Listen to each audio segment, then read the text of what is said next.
Hello viewers, আসসালামু আলাইকুম। আজকে সাহারির একটা বিশেষ রেসিপি নিয়ে হাজির হলাম। আর সাহারিতে স্বাস্থ্যকর খাবার খাওয়াটা খুবই জরুরি। আর লাউটা এখানে খুবই পুষ্টিকর একটা খাবার এবং আমাদের পেটটা ঠান্ডা রাখে।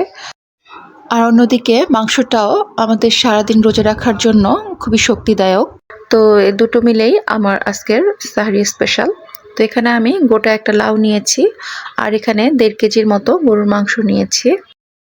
আর এখানে আমি 1 কাপ পরিমাণ তেল দিয়ে দিচ্ছি। আর তেলটা এখানে একটু কমই ব্যবহার করছি, কারণ গরুর মাংসতে এমনিতেই তেল থাকে, তো রান্নার পর আর একটু তেল এখান থেকে এমনিতেই বের হয়ে আসবে।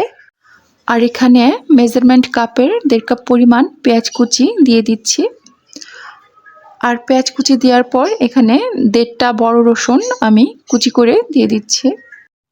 দিয়ে দিচ্ছি 5টি এলাচ আর 10-12টি লবঙ্গ। দারুচিনি দিয়ে দিচ্ছি 2 টুকরো, দিচ্ছি 2টি তেজপাতা 2 টুকরো করে। পেঁয়াজ রসুন কিছুটা ভেজে নিয়ে এতে দিয়ে দিচ্ছি আদা বাটা 1 টেবিল চামচ পরিমাণ। দিয়ে দিচ্ছি জিরা ও ধনিয়ার গুঁড়ো একসাথে 2 চা চামচ পরিমাণ। এখানে ধনিয়া এবং জিরা কাঁচা অবস্থায় একসাথে হাফ হাফ করে গুঁড়ো করা আছে। হলুদ গুঁড়ো দিয়ে দিচ্ছি 2 চা চামচ প্লাস আরও হাফ চা চামচ পরিমাণ। মরিচ গুঁড়োটাও দিয়ে দিচ্ছি 2 চা চামচ প্লাস আরও হাফ চা চামচ পরিমাণ। হলুদ আর মরিচ গুঁড়ো আমি এখানে সম পরিমাণে দিচ্ছি। আর মরিচ গুঁড়ো দেওয়ার পর মশলা কষানোর জন্য কিছুটা পানি দিয়ে দিচ্ছি। আর মশলা কষে তেল ভেসে উঠলে আমি এতে দিয়ে দিচ্ছি গরুর মাংস। আর গরুর মাংস কষাতে কষাতে এর কালার কিছুটা চেঞ্জ হয়ে আসলে এবং তেলটা উপরে উঠে আসলে এতে দিয়ে দিচ্ছি পানি। আর পানি দেওয়ার পর এতে 2 চা চামচ পরিমাণ লবণ দিয়ে দিচ্ছি। আর পানিটা মাংসটা ডুবে যেতে পারে এরকম পরিমাণ পানি দিয়ে নিতে হবে। এবার মাংসটা কুক হওয়ার জন্য আমি ঢাকা দিয়ে দিচ্ছি। আর মাংসটা ঢাকা অবস্থায় মাঝে মাঝে নেড়ে চেড়ে দিচ্ছি, যাতে করে তলায় লেগে না যায়। যখন মাংসটা সফট হয়ে আসবে এবং মাংস চাপ দিলে ভেঙে আসবে, তখন বুঝতে হবে মাংসটা সিদ্ধ হয়ে গেছে। তো এই পর্যায়ে আমি দিয়ে দিচ্ছি লাউ।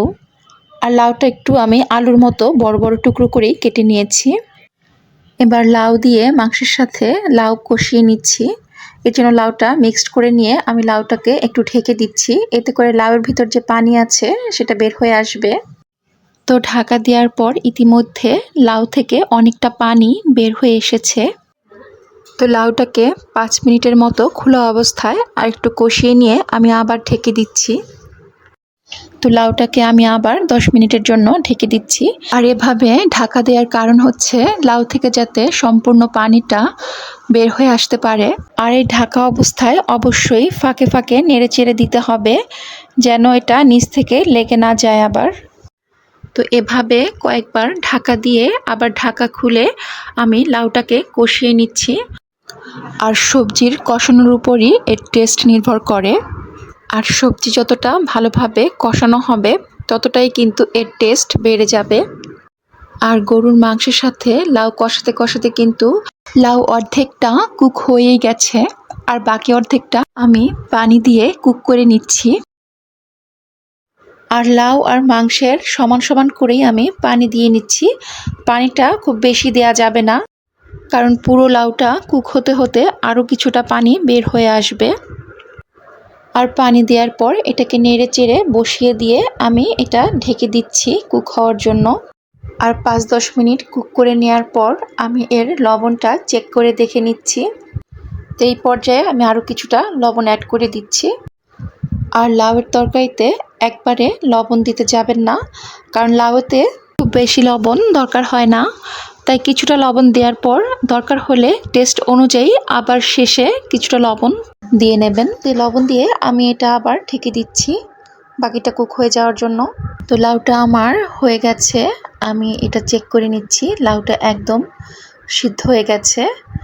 তো এবার এটা আমি নামিয়ে নিচ্ছি। তো এই ছিল আজকের গরুর মাংস দিয়ে লাউ রেসিপি। রেসিপিটি ভালো লাগলে অবশ্যই একটা লাইক করবেন। আর এরকম ভিডিও আরও পেতে চাইলে চ্যানেলটি সাবস্ক্রাইব করে বেল আইকনটি প্রেস করে দিবেন।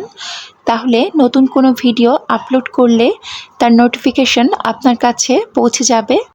তো আজকের মতো এখানেই বিদায় নিচ্ছি। আবারও আসবো নতুন কোনো রেসিপি নিয়ে। তো ততক্ষণ পর্যন্ত ভালো থাকুন, সুস্থ থাকুন। আল্লাহ হাফেজ।